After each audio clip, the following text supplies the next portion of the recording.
Happy Easter Sunday po sa bawat isa.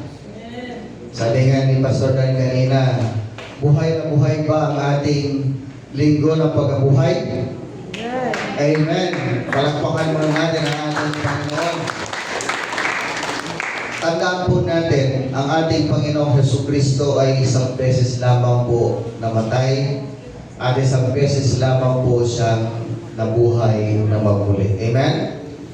Ang ating pong ginagawa tuwing taon-taon sa Holy Week ay atin lamang pong inaalala, atin lamang pong binibigyan ng pagpapahalaga ang ginawa ng ating Panginoong Jesucristo. Mula sa ang kanyang buhay, sakripisyo, ang kanyang pagkapako sa cross at muling pagkabuhay sa ikatlong araw. So ito po ay atin lamang pong inaalala. Amen? At higit sa lahat, atin pong pinapahalagahan ang araw na ito. Kaya nga tinawag na mahal na araw.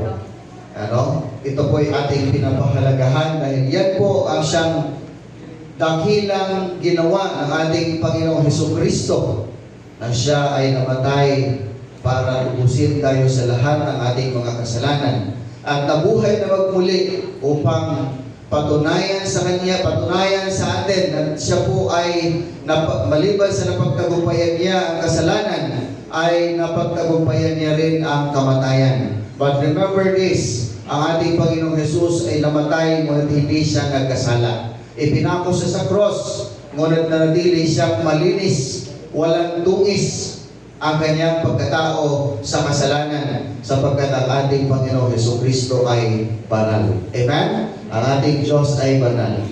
So this morning, I'd like to share with you the message. Ang title po nito, The Greatest Proof of Resurrection. Naghanda po ako ng English na PowerPoint dahil ang akala ko po, inaasahan ko po na ang kaibigan ni Pastor Dan ng mga foreigner ay mag-attend ng Sunday worship. Ano? Yung pong dalawang bisita po natin na nakatira sa bahay nila ni Atinelli. Ano? At yun po ang dahilan kung bakit gumawa po ako ng sermon na in PowerPoint ay English po. Pero wala namang problema dahil para naman ako humaharap sa mga foreigner. Ano? May itim ba kami pa? Hindi naman. Hindi naman lahat ng foreigner ay may itim. Ano? So, siyempre halo po yan. Ibig sabihin lang po ay alam ko naman na nakakaintindi rin kayo ng salitang English. Ano? So, isa rin po sa dahilan ko bakit ito yung prepare ko na PowerPoint ay dahil po yung ating mga bisita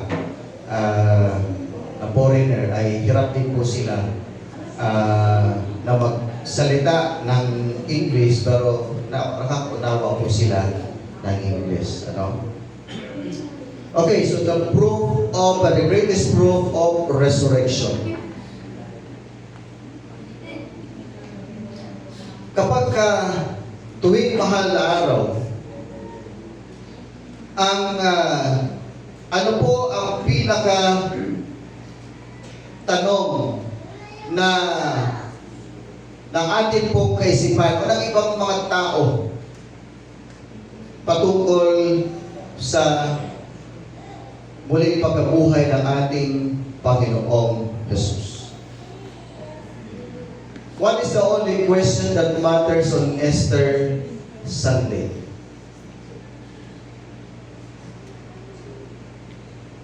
Si Jesus ba ay namatay sa cross at muling nabuhay? Sapagkat yun po mga noong si Jesus po ay nabuhay na magmuli. Yung mga bantay po doon sa libingan ay binayaran at pinasinungalingan na si Jesus ay Kaya wala ang bangkay ni Jesus doon sa loob ng libingan sapagkat siya ay kinuha ng kanyang mga alagad. At yan po ang siyang ayan yung mga pinasinungalingan na hanggang ngayon ay naging questionable sa maraming tao patungkol po sa muling pagkabuhay ng ating Panginoong Jesus. So did Jesus die on the cross and rise again? Kung ang sagot mo ay no,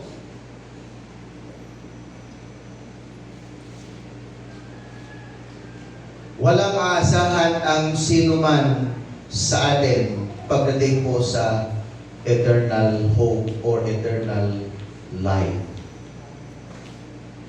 Wala tayong maasahan o wala tayong pag-asa. Subalit kung ang iyong sagot ay yes, yes, Jesus rose again, He rise again, and this is the greatest day of the year. Ito ang pinakadakilang araw ng taon kung naniniwala tayo na si Jesucristo ay nabuhay na magmuli. Now ang tanong, what proofs do we have that Christ arose? Ano ang mga patunay o dakilang patunay na ang ating Panginoong Jesucristo ay talagang nabuhay na magmuli? Ano yung mga patotoo na siya ay bumangon mula sa mga patay? Marami po ang mga patotoo at nagpatotoo. At yung mga patotoo na yun ay hindi po nagkamali.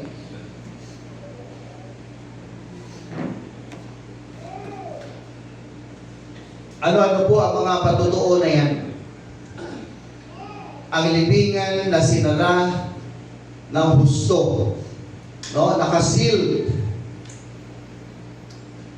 At bantay sarado pa. Subalit nakita o natagpuan na ito'y walang laman.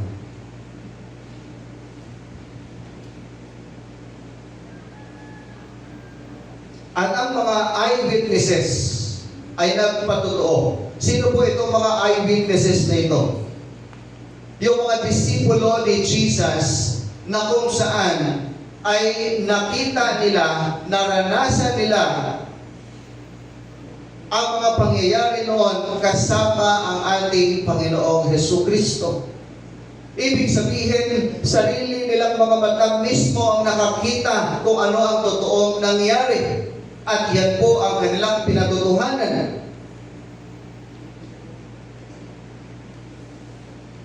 At ikatlong patunay na ang ating Panginoong Jesucristo ay nabuhay na magmuli, the church exists until today.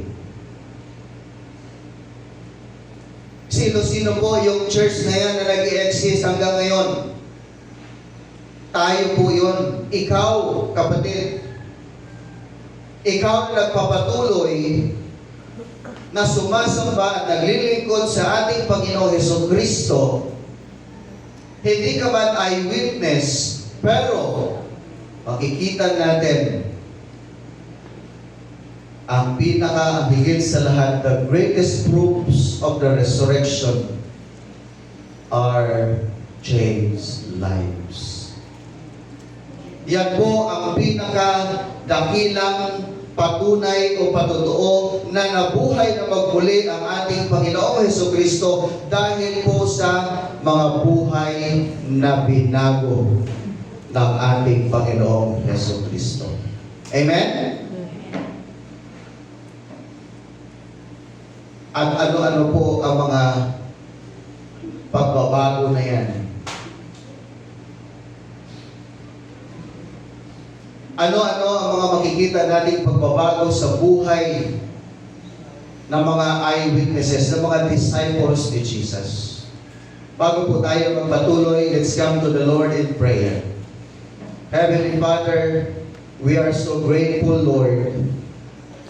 Indeed, you were resurrected, Lord. Ikaw ay nabuhay na magmuli para sa amin, Panginoon. Pinatunayan mo at pinagtagumpayan mo, O Diyos, ang kamatayan. Ikaw ay nabuhay na magmuli upang kami ay bigyan mo ng pag-asa at bigyan mo kami ng panibagong buhay. At ngayong umaga, ang buhay na ito, Panginoon, ay aming pa na pong tinatabasa. Kaya kami ay naririto at nagpapasalamat, nagpupuri, sumasamba at naglilingkod sa iyo. At sa aming pong pakikinig, Panginoon, ang iyong pong mensahe. Bilang pag-alala, Panginoon, ang iyong kamatayan at muling pagkabuhay. Amin po ngayong muling bibisitahin itong Acts chapter 1 na kung paano mo pinago ang buhay ng mga disipulo mo, ang iyong mga tagasunod. Na kami rin po, Panginoon, ng mga sumusunod sa iyo, ay pinago mo rin ang aming pong buhay. Kaya kami ay nagkakaisa sa mga oras na ito, Panginoon, upang sariwain ang iyong kadakilaan, ang iyong ginawa sa cross ng Kalbaryo at muling pagkabuhay, Panginoon. Lord, sa aming pong pag-aaral, bigyan niyo po kami ng sapat na karunungan at katalinuhan. Tulungan mo po kami na ang iyong pong mga salita ay patuloy na tumimo sa aming mga puso. Bagaman ang mga salita na ito, Panginoon, ang mga mensaheng ito ay hindi na po bago sa bawat isa sa amin. Subalit, ito po ay laging sariwa. Panginoon, yan ang iyong salita, O Diyos. Ang salita mo ay hindi naluluma. Ang salita mo, Panginoon, ay patuloy na tumatatak sa aming mga puso. Nagbibigay, Panginoon, ng kapangyarihan upang baguhin ang sino man, ang bawat isa sa amin, Panginoon. At ngayong umaga, yan po ang patuloy naming inaasahan, Panginoon. Inaasahan namin, Lord, ang sariwang mga salita mo na nagmumutawi sa iyong bibig, O Diyos, ay patuloy po namin maranasan, Panginoon, at mabago po ang aming buhay. Lord, mamusa po kayo sa amin, Panginoon, sa mga sandaling ito. Tulungan mo po kami at patawarin mo kami sa lahat ng aming mga sala upang tanggapin po namin, Panginoon, ang salita mo na may pagpapakumbaba at pagpapala. In Jesus' name we pray. Amen. Now, the question is, what changes were made in the eyewitnesses? Ano ang mga pagbabago na ginawa ng Diyos, ng ating Panginoong Jesucristo sa mga nakasaksi, sa mga eyewitnesses na ito? Ito po ay aking pong hinati sa tatlong bahagi. Ito pong binasa nating talata kanina sa Acts chapter 1, verses 6 to 14. Number 1, their lives' aims were changed. Nagbago ang mga layunin ng kanilang buhay. Ito po mga eyewitnesses ni Jesus. Yung mga disciples ni Jesus. Ibig sabihin, ang mga layunin ng mga disipulo na ito bago sumunod kay Kristo ay lahat po yon ay temporary lamang. Nung sila po, bago sila sumunod kay Kristo, bago nila na-encounter si Jesus Christ sa kanilang buhay, ang layunin ng buhay po nila ay pansamantala lamang. Lahat yun ay temporary. Ano pong ibig sabihin? They wanted success in fishing or other vocations. Yung mga disciples po ni Jesus, karamihan po sa kanila ay mga mangingisda. At iba-ibang mga trabaho or vocations na kanila pong ginagawa sa kanilang buhay. At ang tanging layunin po nila noon, bago nila makilala si Kristo, yun po magiging matagumpay sila. Magkaroon sila ng maraming huling isda.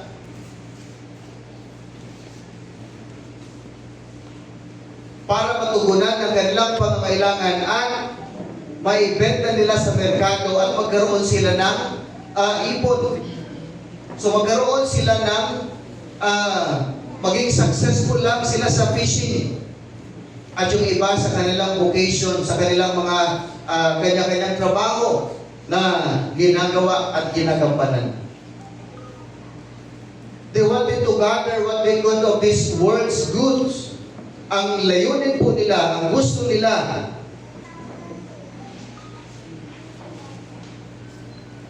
ay ipunin ang kanilang mga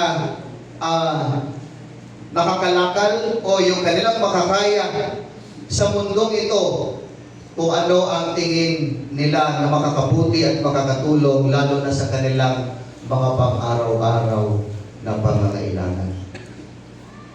Ganon po ang kanilang layunin. Yung pinaka-goal nila araw-araw. Maging successful sa kanilang ginagawa at makapag-ipon sila para sa kanilang future, sa kanilang mga anak, sa kanilang pamilya.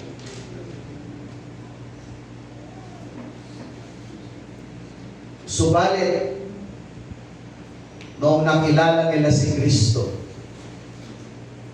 the goals of the disciples after trusting Christ were eternal. Nabago yung kanilang mga layunin.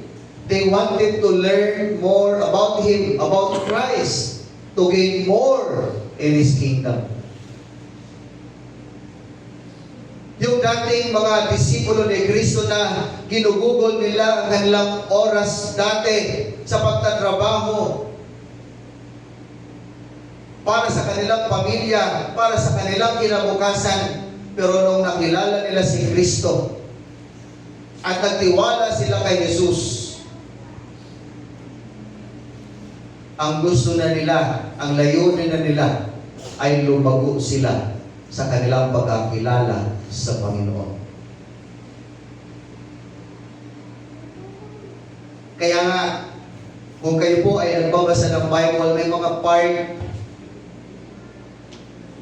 na yung mga disciples po sinasabi nila, Guro, Panginoon, turuan mo nga kaming manalangin.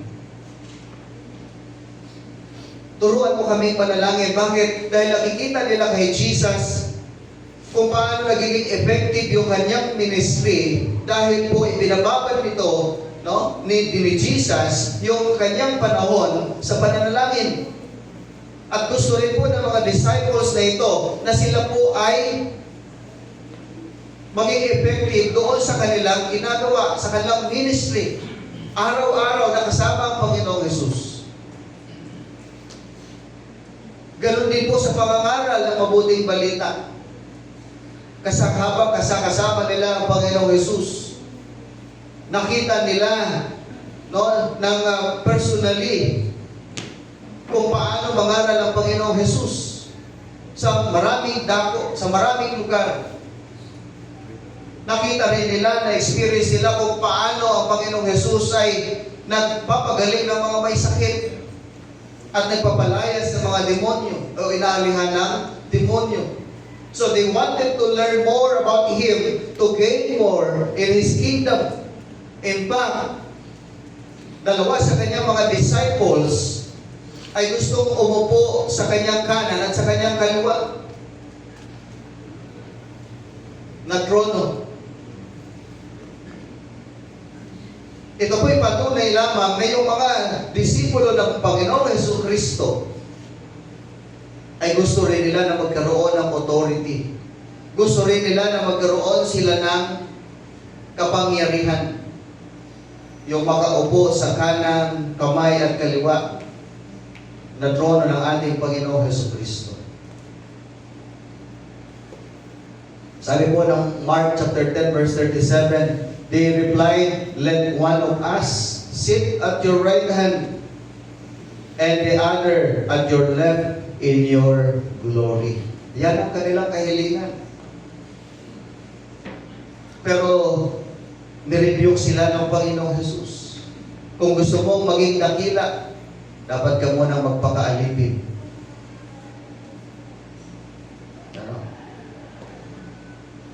Dahil ang anak ng tao ay pumarito sa sanlibutan, hindi para paglingkuran, kundi para paglingkod. Yan ang itinuturo ng Panginoong Hesukristo sa kanyang mga disciples. And they learned a lot. Natuto sila ng maraming bagay. And the goals of the disciples after the resurrection were to be witnesses. Makita po natin yung sequence ng pagbabago ng buhay ng mga disciples na ito. Nung hindi pa sila nakakilala kay Kristo, ang kanilang mga layunin sa buhay ay para sa kanilang sarili lamang at sa kanilang pamilya. At lahat ng iyon ay mga pansamantala lamang. And when they meet Jesus, when they experience Jesus, when they started trusting Jesus, yung kanila po naging layunin sa buhay ay mga hindi na temporary, eternal na. Walang hanggan yung kanilang mga iniisip at ginagawa. Pero dito po makita natin, pagkatapos na mabuhay na magmuli ang Panginoong Hesus, nabago din ang kanilang layunin sa buhay. They wanted to fulfill the Great Commission. Nung sinabi ni Jesus, bago siya umakyat sa langit, na binigay na sa kanya ang kapangyarihan, ang buong kapangyarihan. Sabi naman ng Panginoong Hesus, pagbaba sa inyo ng banal na Espiritu, kayo ay magiging saksi ko mula sa Jerusalem, sa Samaria, sa Judea, hanggang sa buong daigdig. Ano po ang ibig sabihin ng Panginoong Hesus? Inaatasan niya ang kanyang mga disipulo para ma-fulfill itong Great Commission na ito, para mangyari, maipahayag ang salita ng Diyos patungkol sa kanyang buhay, patungkol sa kanyang kamatayan sa cross, at sa kanyang muling pagkabuhay. That is the gospel. Yan ang dapat ma-fulfill sa panahon po hanggang sa panahon natin ngayon. At iyan po ang layunin na ng mga disciples ni Jesus. They wanted to fulfill the Great Commission. They wanted to represent Christ to a lost and troubled world. Gusto nila ang kanilang layunin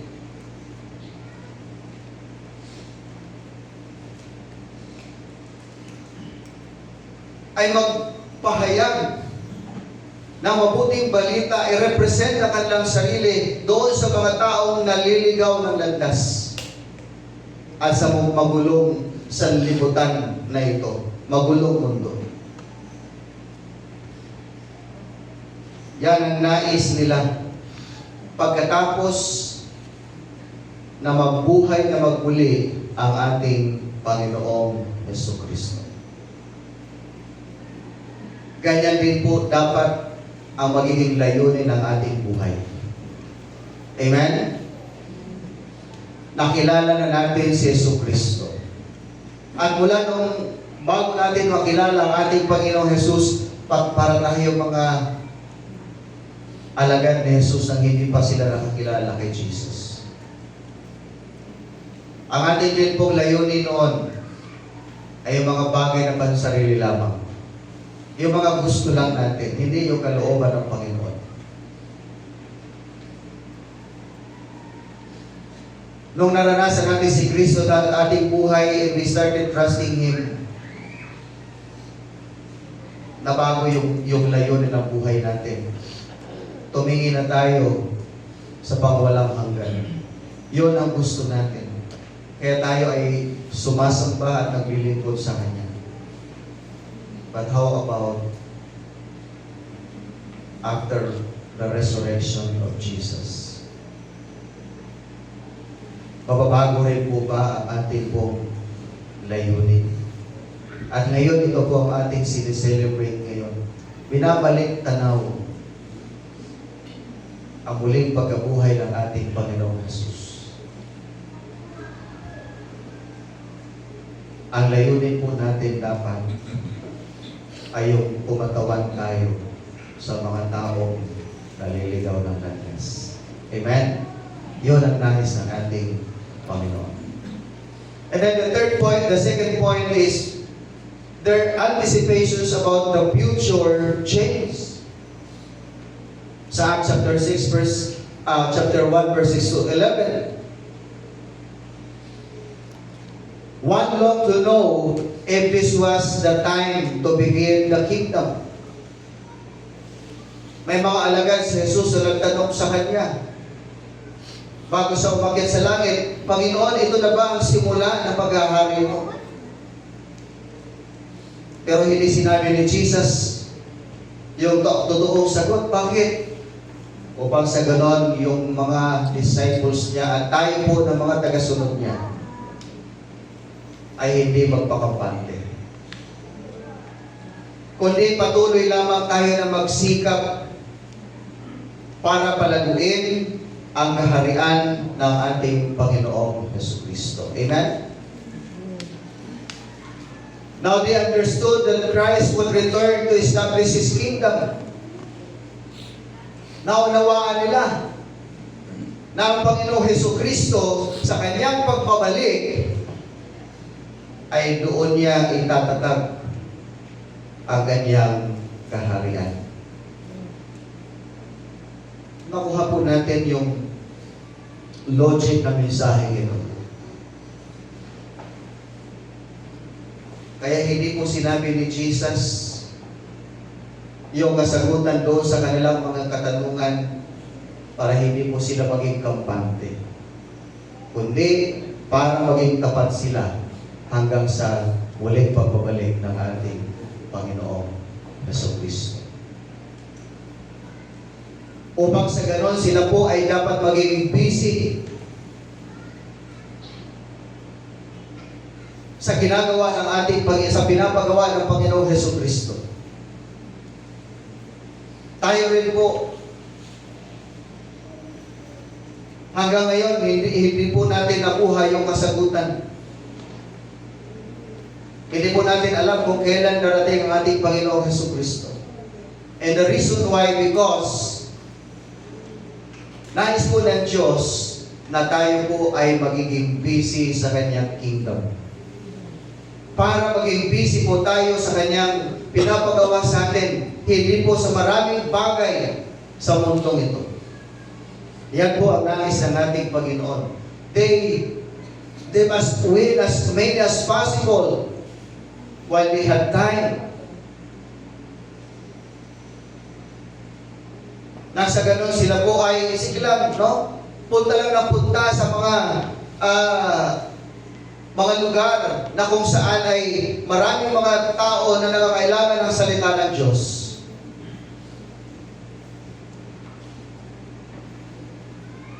Hanggang binibigyan sila ng Panginoong Diyos ng oras, ay dapat maging busy sila, lalo na sa pagpapalaganap ng maraming ng mabuting balita. At maraming tao ang manumbalik sa ating Panginoon.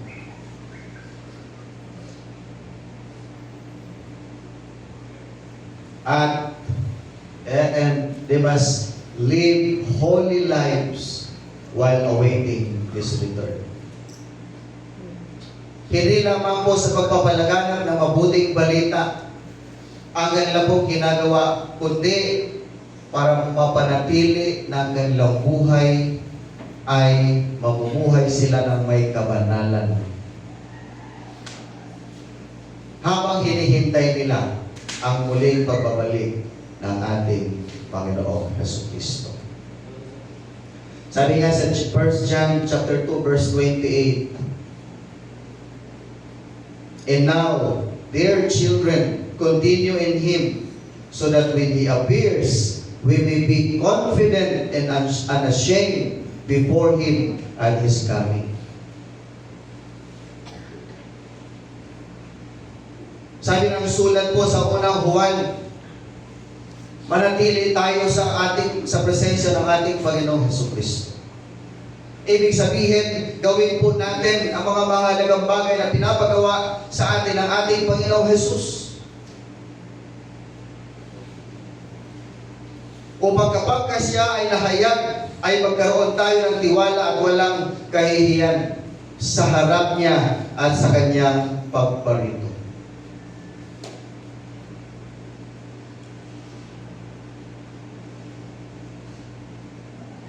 Ibig sabihin, pagsikapan po natin na maging tapat sa paglilingkod sa ating Panginoon. Para sa kanyang pagbabalik at tayo po'y haharap sa Kanya, sasabihin ng Panginoon, "Well done, my good servant." Hindi yung ikakahiya tayo ng Panginoon. Alam niyo yun? Naranasan niyo na po ba yung mapahiya, yung hindi kayo tanggapin? Hello? Naranasan niyo na po ba yun? Mas higit pa ng kakahihiyan yung mararanasan mo kapag ka hindi ka naging tapat sa ating Panginoon. Napakalaking kahihiyan po yung tayo ay haharap sa ating Panginoon, sasabihin niya, "Sorry. Hindi lahat ng tumatawag sa akin ng Panginoon, Panginoon ay maliligtas at makakapasok sa kaharian ng langit." Bakit? Dahil hindi natin sinunod ang kalooban ng Diyos. Hindi tayo naging tapat sa Kanya. At yun po ang pinakamasakit na kahihiyan na maaari po natin harapin sa ating pong buhay.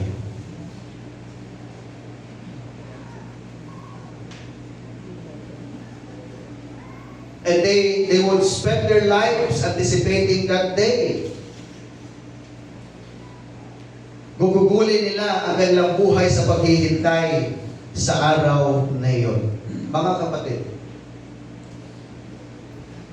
paano mo ginugugol ang iyong sariling buhay, ang iyong oras, habang hinihintay mo ang uling pagbabalik ng ating Panginoong Jesucristo?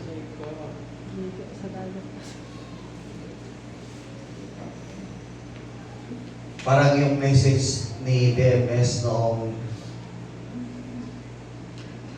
Good Friday.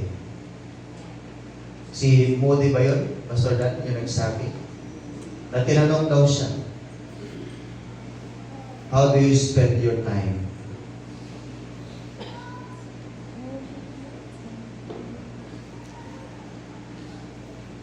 As you're waiting for Christ's return.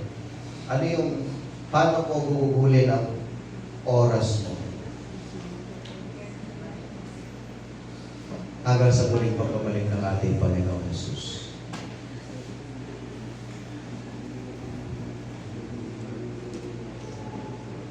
O paano mo babaguhin ang iyong buhay habang hinihintay mo ang muling pagbabalik ng Panginoon Jesus?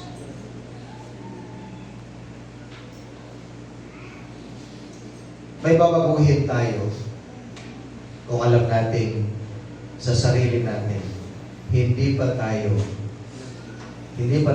ginagawa yung mga pinapagawa sa atin ng ating Panginoon. Pero kung ikaw sa pakiramdam mo, sa puso mo, sa isip mo, ay tapat ka na naglilingkod sa ating Panginoon, wala kang dapat baguhin. Ngunit magpatuloy ka. Amen? Magpatuloy kang tapat habang hinihintay mo ang muling pagbabalik ng ating Panginoong Jesucristo. Yan ang pinakamagandang gawain habang tayo po ay naghihintay sa muling pagbabalik ng ating Panginoong Jesus. And thirdly, their attitudes towards each other change. Nabago ang kanilang salubin sa isa't isa.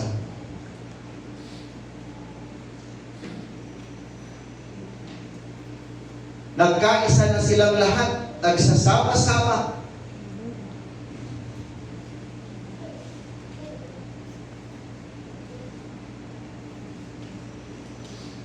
At maaaring hadlangan ng mga hadlang sa daan yung ganitong uri ng pagkakaisa.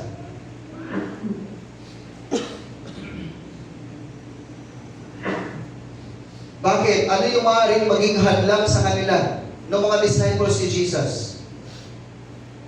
Some of the disciples experienced failure. Si Judas, ano ba yung ginawa ni Judas? Paano siya naging failure? Dahil ibinenta niya si Jesus.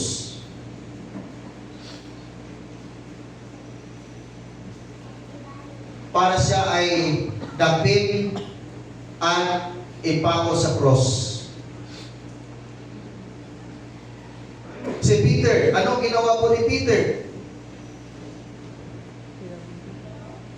Bakit naging failure si Peter? Dahil nung sinabi ni Peter kay Jesus, Panginoon, handa kong isugal ang aking sarili, handa akong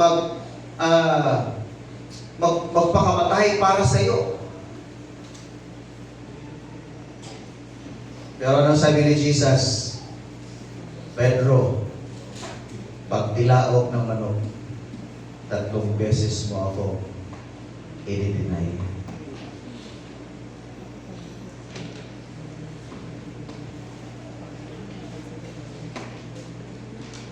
At nangyari po yun. Si Thomas, the doubting Thomas, sa John chapter 14 pa lang, ano? Ibig sabihin, ginather pa lang ni Jesus yung kanyang mga disciples. Nagpapaalam pa lang siya kung ano ang mangyayari sa kanya. At doon pa lang ay mayroon ng pagdududa si Thomas. Kung saan ang daan patungo sa langit at kung paano makakaparoon. And then, when Jesus resurrected, dahil absent siya nung nag-gather yung mga disciples, nagpakita si Jesus sa kanila. At dahil wala si Thomas, natural, hindi siya maniniwala na nagpakita si Jesus sa kanila. Ano? At yan po ay maaaring maging failure. Magiging hindrances, magiging hadlang para sa pagkakaisa ng mga disciples na ito. Sa buhay din po natin, marami tayong mga karanasan na masasabi natin failure yung ating pagsunod. Katulad kay Judas. Minsan pinagpapalit natin ang ating Panginoong Jesus sa pera. Sa mga material things ng mundo. Nawawala yung oras natin sa ating Panginoon. Nabibigyan natin ng priority yung mga bagay na sanlibutan ito. Minsan hindi natin namamalayan na ipinagpalit na pala natin ang ating Panginoong Jesus sa pera at sa bagay ng sanlibutan. Minsan katulad din po tayo ni Peter. We're denying Jesus. Dinideny natin si Jesus sa buhay natin. Lalo na kapag nasa panahon tayo ng mga pagsubok.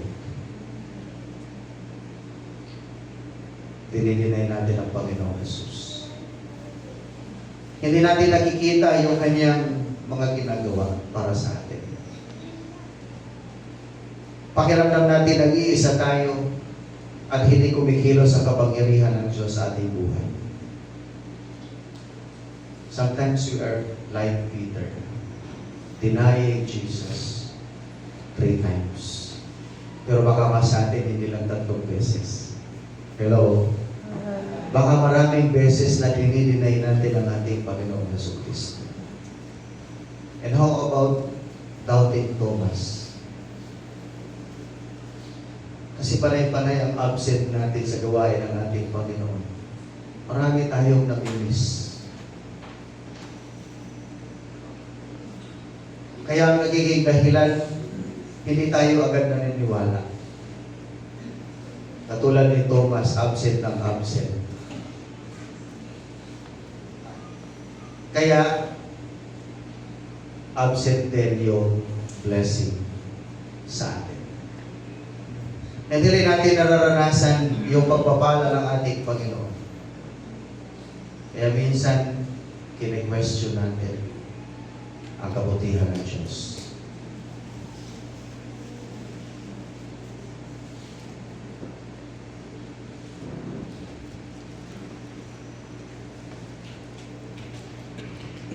Pero, katulad nga po ng mga disciples ni Jesus, roadblockings might have hindered this kind of unity. But when Jesus resurrected, ano po ang nangyari sa kanila? They were now all of one accord and all had forsaken Christ. O, eto pa. Nung si Jesus ay napako sa cross, yung mga disciples ni Jesus, ano nangyari? Sila po ay nagkakawatak-watak. Sila po ay nagkahiwa-hiwalay.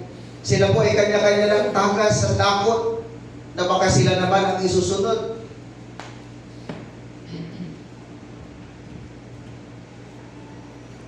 Ang lahat po ng yan ay maaaring maging hadlang sa pagkakaisa ng bawat mananampalataya. Yung mga karanasan na hindi magaganda.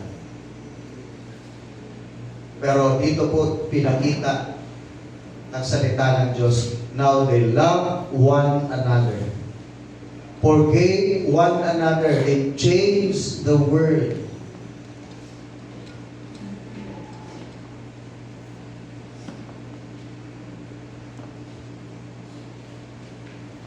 Yung mga disciples si Jesus na failure at nagkakawatak-watak, nung sila po ay nag-gather, nagsama-sama sila, nung nabuhay na magmuli ang ating Panginoong Jesucristo, minahal nila ang isa't isa. Nagkapatawaran sila. Si Judas, humingi siya ng tawad, pero nanaig sa kanya yung kalungkutan. Hanggang siya ay nagpakamatay na lamang. Dahil sa labis na kalungkutan. At hindi niya kaya tanggapin yung kanyang masamang ginawa na ibinenta niya ang Panginoong Jesucristo sa maliit na halaga lamang. Nung si Peter po ay dininay ang Panginoong Jesucristo na 3 beses, nung na-realize niya na mali yung kanyang ginawa, ano po ang kanyang ginawa? Humingi po siya ng tawad. Humingi siya ng tawad. In fact, nung nalaman niya na si Jesus ay muling nabuhay, siya talaga yung nagkukumahog na pumunta doon sa libingan upang sa ganon ay tingnan at siguraduhin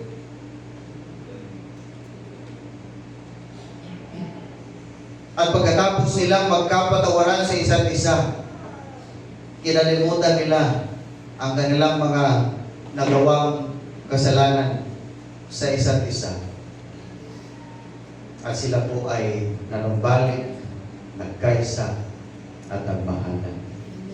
Ibig sabihin, ang pag-ibig ng Diyos na dumadaloy sa kanilang mga puso ang siyang nanaig sa kanila para magpatawad.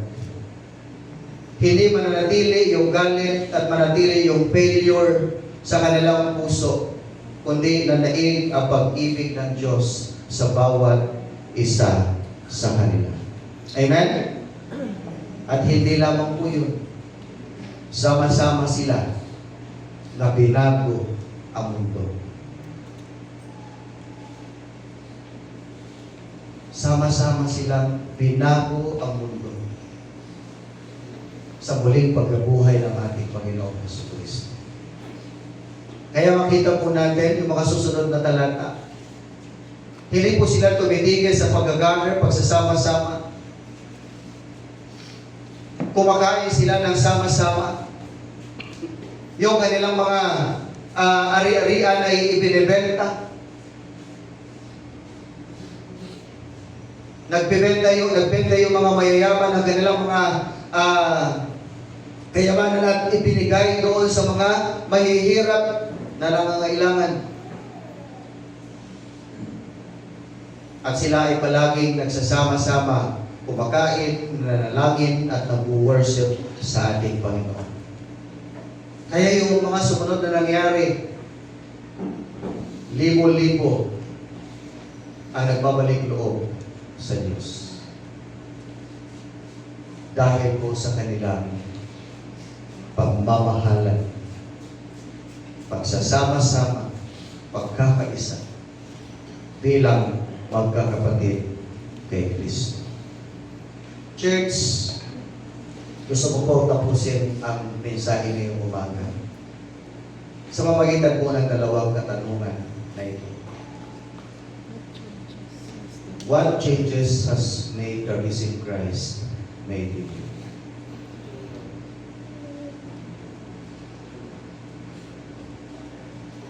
Ano ang mga pagbabago na ginawa ng nabuhay na magmuli na Kristo sa iyong buhay?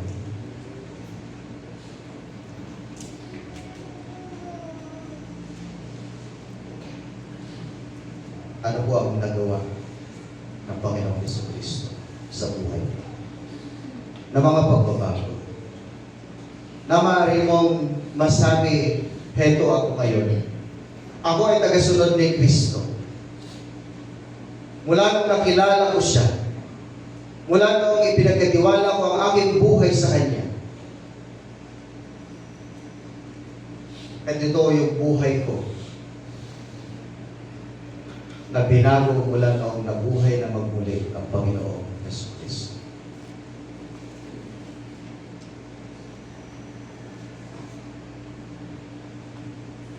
And what changes will you allow Him to make today? Kung sa tingin mo, meron pa rin mga bagay na kailangang baguhin sa buhay mo ngayon, ano-ano ang mga ito?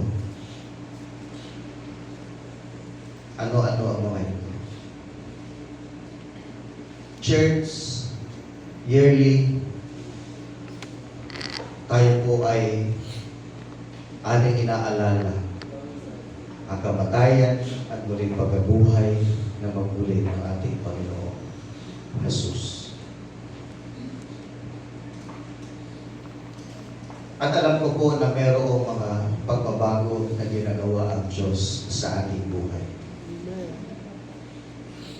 Pero minsan sa buhay natin, may natitira. Ayaw natin pakialaman ng Panginoong Jesus yung mga bagay na yun. Ayaw natin isuko sa Kanya yung mga bagay na yun sa ating buhay. Meron pa rin tayong dapat isuko sa Kanya na dapat baguhin. Pero hanggang ngayon, hindi natin kayang bitawan. Hindi natin kayang hayaan na baguhin ng Diyos. Katulad po ng mga disciples ni Jesus, meron silang mga failures, past experience, mga karanasan na bigo sila, na baguhin sa kanilang buhay. Pero nung muling nabuhay ang Panginoong Jesus, they started to gather together bilang tanda ng pagkakaisa, pagmamahalan, tanda ng pagpapatawad sa isa't isa. Nawa, ito rin po ang maging mensahe sa atin ngayong umaga.